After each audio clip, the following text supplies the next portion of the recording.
All right, what's up, guys? Welcome to Diabetes Talk. I'm your host, Charlie O'Connell. We are live here in the GlucoseZone studio, broadcasting around the world from New Haven, Connecticut. I'm so happy that you've joined me today. If you're ready to reduce, reverse, and control your diabetes, you are in the right place. Now, we just had an awesome calorie burning workout specific for diabetes, okay? Remember, guys, we always go live at 6:30, broadcast on YouTube for free. You can join us in the GlucoseZone, check out what it's all about, okay? And I am dripping in sweat. It was a phenomenal total body workout. Join us, guys. You're not going to regret it. Okay, so tonight's topic, okay, is the best time to exercise with diabetes. And this is a very, very important topic that doesn't get talked about enough. The time of day is an independent variable that can affect your glucose levels in a positive or negative way. And it's very, very important that you understand how the time of day impacts your glucose levels. And we're actually going to start off tonight with a little bit of a story to illustrate exactly how important, okay, the time of day is to managing your diabetes. So about 4 years ago, we had a client referred to us from the Yale Diabetes Center. And she was referred to us because she had been working with a personal trainer and basically was frustrated with her lack of progress, her lack of results. So she was referred to our program. She came to our GlucoseZone Center. Now, anytime somebody comes to the GlucoseZone, we go through a very specific personal questionnaire where we really identify the individual's diabetes needs, their experiences, and hone in on what their goals are. And in that process, this woman shared with me that she'd been working with a personal trainer for 6 months, and not only had she not lost any weight, but her A1C had actually gotten worse. It had gone from a 6.6 to a 6.9, and she was very, very frustrated. So when she shared with me that she had been going to a personal trainer for 6 months, she said that she was working out 3 times a week at 5 o'clock in the morning. Now, as soon as she shared with me that she was working out at 5 o'clock in the morning, 2 things popped into my head. The first thing was, this was a motivated person, okay? I don't care who you are, nobody likes working out at 5 o'clock in the morning. And this actually goes to this whole bogus issue that people think people living with diabetes are lazy, okay? We know that people living with diabetes are not lazy. In fact, it's the exact opposite. People living with diabetes are too busy, okay?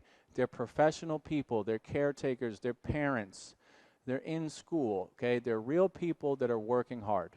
So, this lady shared with me she's working at 5 o'clock in the morning. The second thing that popped into my head was maybe this person was experiencing the morning dawn effect.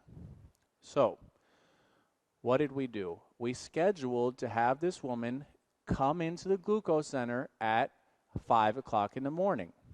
Now, she came into the GlucoseZone 5 o'clock in the morning, and first thing we did was test blood sugar, and her blood sugar was like 120, which you guys know, in the scheme of things, that's a great number. So we said, okay, let's walk on the treadmill for 20 minutes.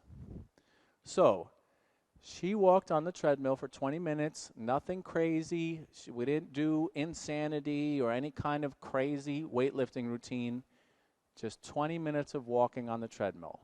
Then we stopped, tested blood sugar again. Her blood sugar was 240.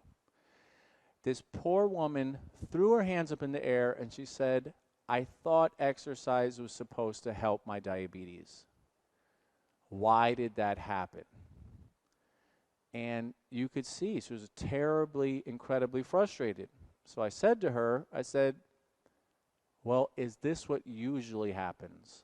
And she said, I don't know. We never test my blood sugar when I'm working out.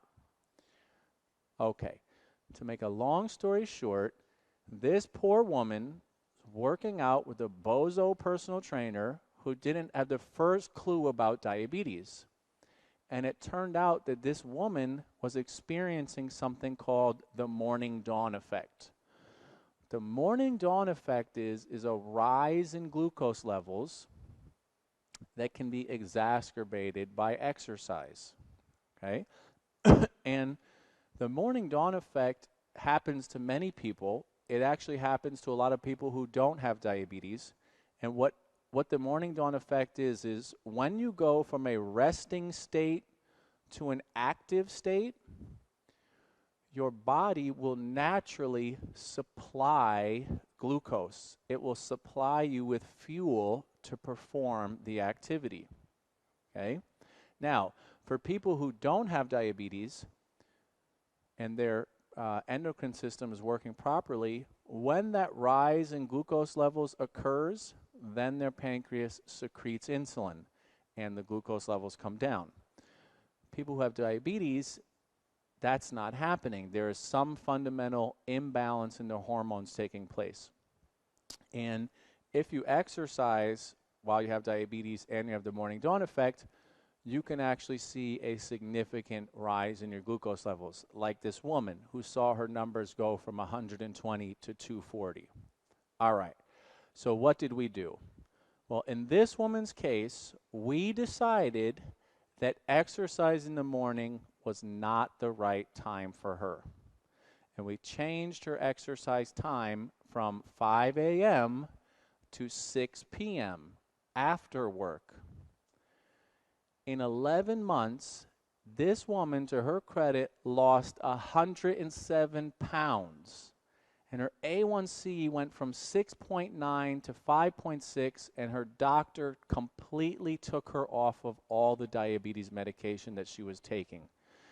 This was a phenomenal, phenomenal transformation, a total reversal of diabetes. Now, this woman put in the hard work, okay?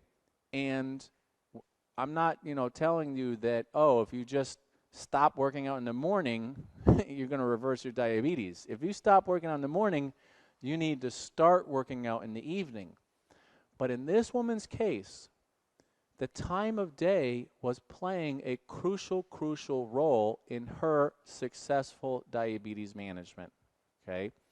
And I really want to encourage you to examine if you are working out in the morning and you are not seeing progress with your diabetes management, I want you to examine, are you experiencing the morning dawn effect? Okay, now let's talk about the next time of day that is a block of time that you need to be aware of. And that is the late morning to early afternoon. So anywhere from, say, 9 or 10 a.m. to 1 or 2 p.m. At that time, mid-morning, early afternoon, is actually the exact opposite. You need to be potentially concerned with hypoglycemia, with low blood sugar, and you want to avoid the chasing insulin phenomenon. Now, why does this happen? So, and this is a terrible problem that afflicts many kids living with type 1 diabetes. The reason why people go low in the mid to late morning and early afternoon is they have taken insulin or they've taken a medication that's a hypoglycemic agent in the morning. Okay? A hypoglycemic agent is a medication, it can be oral or injectable, that has a potential side effect of low blood sugar. So they take that hypoglycemic agent in the morning, they eat breakfast. Then a couple hours goes by, and the glucose from the food that they've eaten has gone away, but the effects of the medication that they've taken are still there. And exercise can amplify that hypoglycemic potential. And it can be a really terrible situation where, and I know that you know what I'm talking about. I'm going to use two examples. Let's take a kid that has recess at 11 a.m. Okay? It's a terrible problem affecting so many kids where they get to school by 8 a.m., they've had their breakfast. By 11 a.m., the food that they ate for breakfast is no longer providing glucose. Their insulin levels are still at a high level, okay, or have not been reduced appropriately enough. Then they start recess or they start gym class, and boom, immediately within 10 to 15 minutes, they're having a hypoglycemic episode. And it's a terrible problem, very frustrating. And nobody wants to be eating candy or sucking down a juice box when they could be playing. All right? It's a very, very frustrating situation. The way that you handle that situation is by talking with your healthcare provider about ways to better manage your medication. Okay?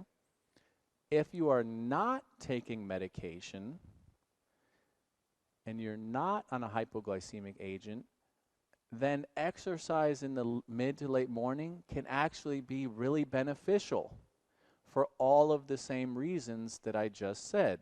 You've eaten breakfast, the food that you've eaten has provided whatever glucose is going to provide, okay? Your body probably has some sort of hyperinsulinemia. Remember, guys, what hyperinsulinemia is too much insulin, which is a symptom of insulin resistance, okay? If you start to exercise in the mid to late morning, and you have insulin resistance, that actually can be a very effective tool to lowering or bringing your glucose levels down into your desired range, okay? So remember, the mid to late morning, early afternoon is a time of the day where low blood sugar is of a greater or higher potential. All right. Now, the next time is the afternoon. So basically any time after lunch. Okay? Now, your personal experience is going to dictate your management strategy, and finding foods that match your insulin release patterns is going to be the most important thing in terms of achieving steady and in-target glucose levels. Okay? But I want you to consider something.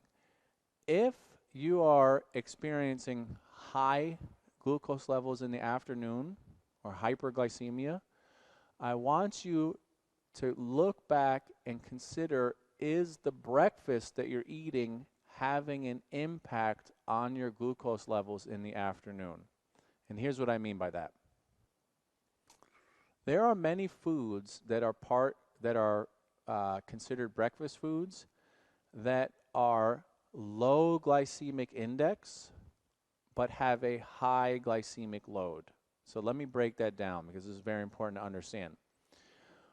Anytime you hear the term glycemic index, the glycemic index is in reference to time, the amount of time that a food will take to become glucose in your body. That's different than the glycemic load, which is the total amount of carbohydrate that's contained within a food. And the two can be very, very different. And I'm going to give you an example of a food that everybody is familiar with. I'm going to talk about Quaker Oats instant oatmeal. So if you go get a packet of Quaker Oats instant oatmeal and you look at the nutritional value, it will say that the packet of oatmeal has only 3 grams of sugar. But it will then also say it has a total of 40 grams of carbohydrate. What that is telling you, in a very sneaky way, by the way, is that this is a low glycemic index food with a high glycemic load. And unfortunately, we've had many people come to the glucose zone who basically they'll say the following thing. They'll say, you know, I don't know what's going on. I I ate salad with chicken for lunch. Everything was great. And then my glucose level is 250 at 4 o'clock in the afternoon. And it will say, well, what did you have for breakfast? And they'll say, well, I had a bowl of oatmeal for breakfast. Okay. Well, guess what, guys? The glucose that is derived from a bowl of oatmeal does not hit your system until anywhere from 4 to 12 hours after you've eaten it. So if you are experiencing hyperglycemia in the afternoon, I want you to examine, is the food that you're eating for breakfast actually having an impact on your glucose levels in the afternoon? And in general, let me just finish up this spiel about oatmeal, okay? Here's my recommendation about oatmeal. Oatmeal is one of the most calorically dense foods there is, okay?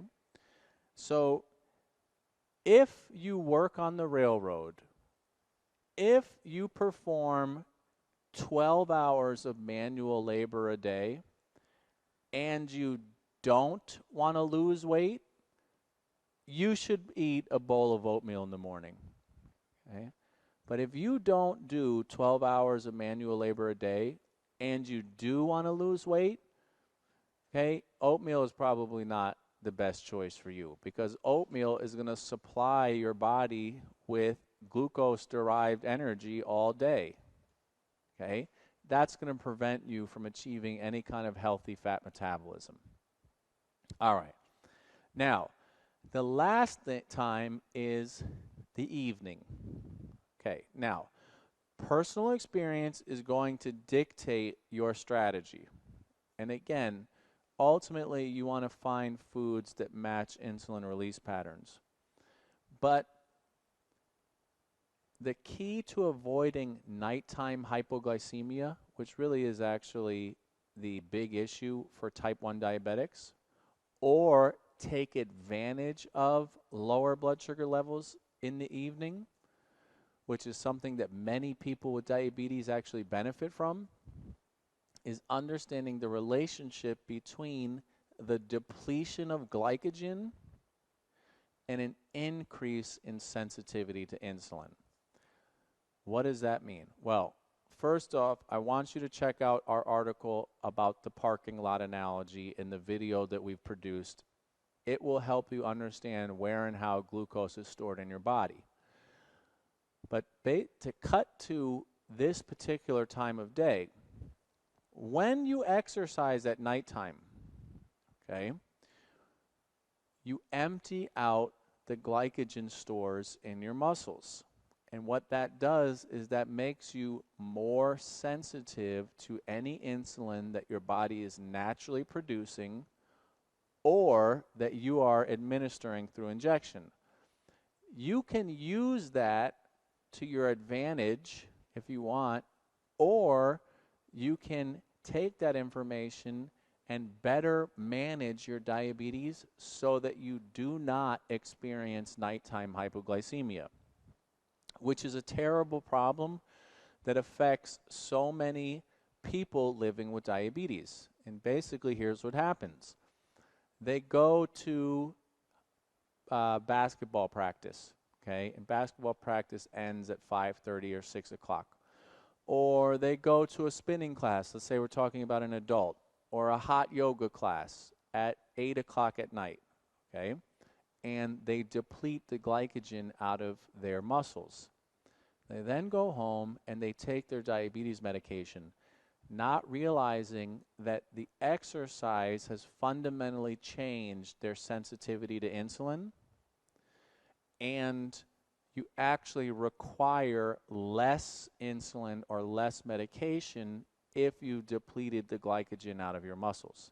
And as an example, if you eat a meal that before exercise would have taken let's say 10 units of medication, 10 units of insulin, let's say, if you take that same 10 units of insulin after exercise for that same meal, you're setting yourself up for a hypoglycemic event later on in the evening.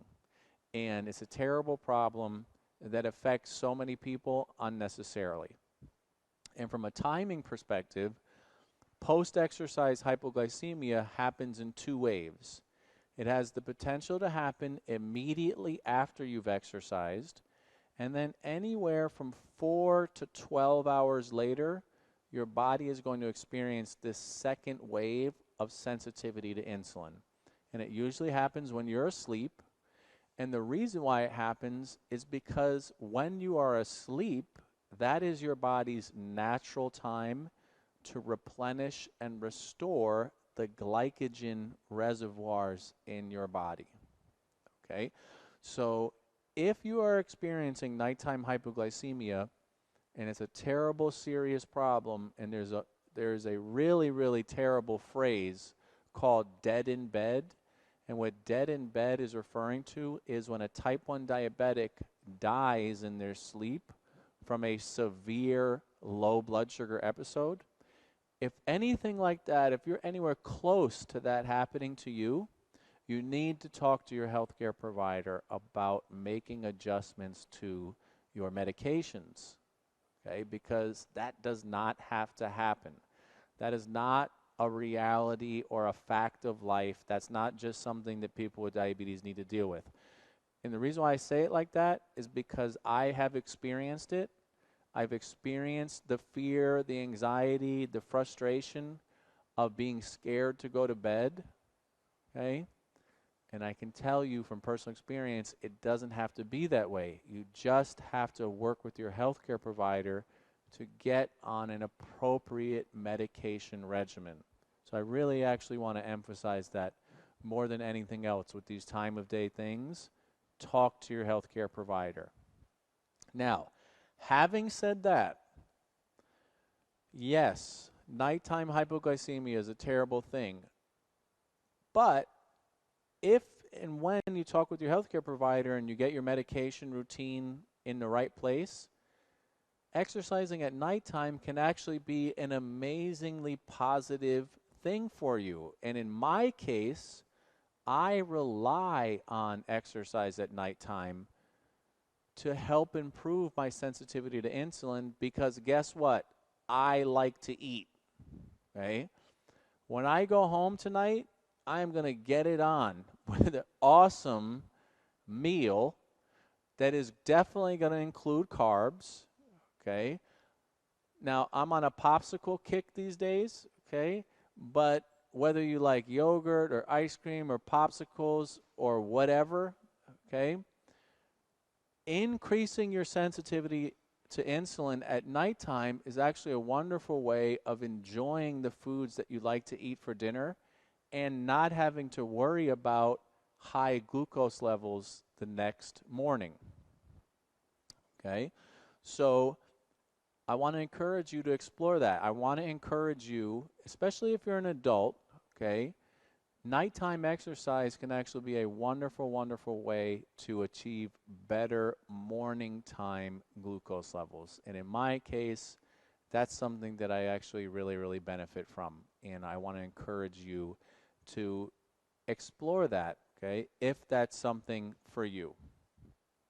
All right. Now, ultimately, guys, okay, understanding how the time of day impacts your glucose levels and understanding that it's an independent variable that has to be understood and accounted for will make a tremendous difference in your confidence level, in taking what may feel like random glucose excursions and putting it into context, okay?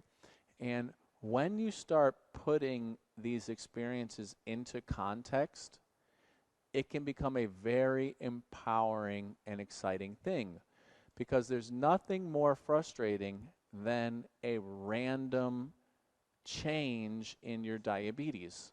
And it can be unbelievably frustrating if you don't have any context for it. All right? Now, the last thing that I'll say about nighttime exercise is If you're like me and you really start to get your diabetes management into a healthy place, you may see a rise in your glucose levels during the actual nighttime exercise.